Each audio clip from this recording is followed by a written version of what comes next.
Hi, I'm Diane Macedo. We have breaking news out of Germany. Police say at least 28 people are injured after a car drove into a crowd in Munich.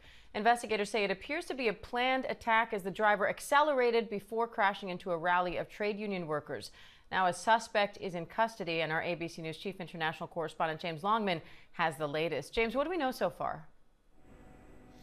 Well, Diane, it's certainly deliberate. He looks to have driven deliberately into this group. There was a police line which he drove into in this beige Mini Cooper before then ploughing on into this group of something like 200 people out protesting.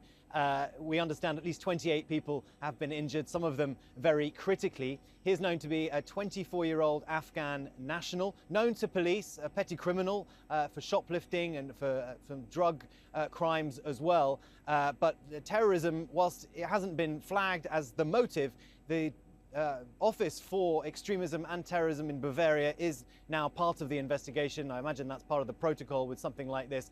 But security is very high in Munich, as you would expect, not just because of the Munich Security Conference, which is happening tomorrow, but more broadly, there have been ramming attacks like these in recent months. But this looks particularly sad because this was a protest in support of childcare facilities in the municipality. So children were on that march and may well be among the injured. And we've seen in the pictures of the aftermath strollers in that debris. So there's an investigation ongoing. We will know more about his motivations, but for the time being, emergency services and health workers are busy trying to save the lives, we understand, according to firefighters, of some of those who've been injured.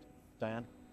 James, thanks. And I want to bring in ABC News national security and defense analyst Mick Mulroy for more on that, because Mick, I understand Vice President Vance is in Munich right now for the Munich Security Conference. So what are you watching for there in light of this apparent attack? So, Diane, I think the authorities are going to look at whether this was a lone wolf attack, whether it was just this individual who took it on himself to commit what looks like a terrorist attack, or whether it was part of a broader potential action. So whether there's a threat still out there, they're going to look at his communication devices, social media accounts, those apps where you can apparently communicate without a trace. These are things that they're going to look at to determine whether there's an actual threat to the conference.